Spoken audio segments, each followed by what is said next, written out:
दोस्तों नमस्कार। शुरू करते हैं हमारी आज की पोस्ट। भारत ने हाल ही में G20 शिखर सम्मेलन की सफल मेजबानी की। इस आयोजन के लिए G20 देशों सहित विशेष आमंत्रित देशों के लीडर ने मेहमान नवाजी के लिए पीएम मोदी को धन्यवाद कहा है। ये सम्मेलन कई मायनों में ऐतिहासिक रहा और कई विश्व स्तरीय फैसले इसमें लिए गए। यह पहली बार हुआ कि घोषणा पत्र के लिए 100% सहमति बनी। हालांकि इस सम्मेलन के बाद अक्सर भारत का विरोध करने वाले तुर्की के भी सुर बदले बदले नजर आ रहे हैं।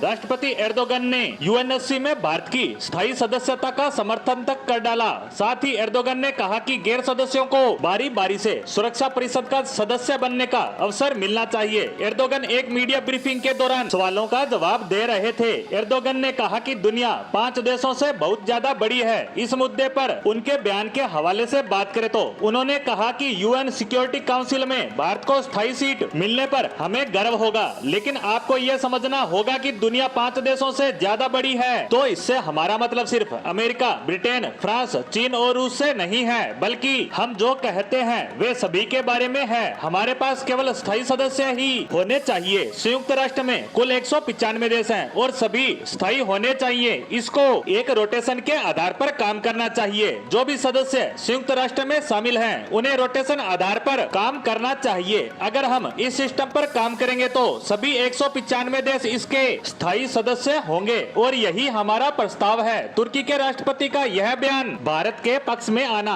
इसलिए भी अहम हो जाता है क्योंकि वो अक्सर पाकिस्तान के फेवर वाले बयान देते रहे हैं और कश्मीर के मुद्दे पर भी खुलकर बयानबाजी कर चुके हैं। दूसरे विश्व युद्ध के बाद अस्तित्व में आए संयुक्त राष्ट्र की सुरक्षा परिषद में अमेरिका, फ्रांस, ब्रिटेन, चीन और रूस को जगह मिली। इन 5 देशों को P5 भी कहा जाता है। इन 5 देशों में से कोई भी देश किसी भी प्रस्ताव के खिलाफ वीटो कर सकता है। सुरक्षा परिषद के 10 निर्वाचित सदस्य जो लगातार 2 साल तक इसके सदस्य रहते हैं, उन्हें वीटो करने की पावर नहीं होती। इससे पहले अमेरिकी राष्ट्रपति जो बाइडेन ने भी पीएम मोदी के साथ द्विपक्षीय मुलाकात के दौरान संयुक्त राष्ट्र सुरक्षा परिषद में भारत की स्थायी सदस्यता का पुरजोर समर्थन किया था। वहीं पीएम मोदी ने भी यूएन में सुधार की वकालत करते हुए कहा है कि विश्व को एक बेहतर भविष्य की तरफ ले जाने के लिए यह जरूरी है कि वैश्विक व्यवस्थाएं वर्तमान की वास्तविकताओं के मुताबिक हो। आज संयुक्त राष्ट्र सुरक्षा परिषद भी इसका एक उदाहरण है। जब यूएन की स्थापना की गई थी, उस वक्त विश्व आज की परिस्थितियों से बिल्कुल अलग था।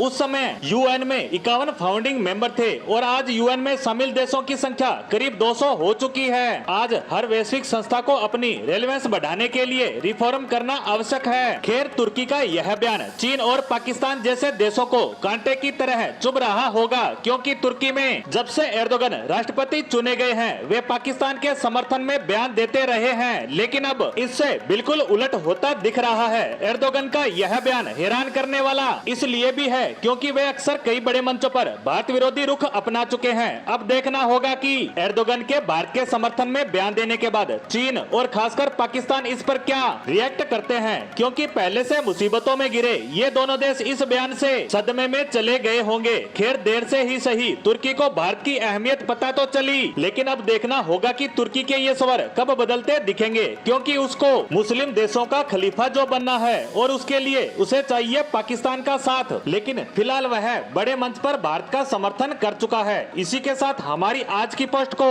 यहीं समाप्त करते हैं। धन्यवाद।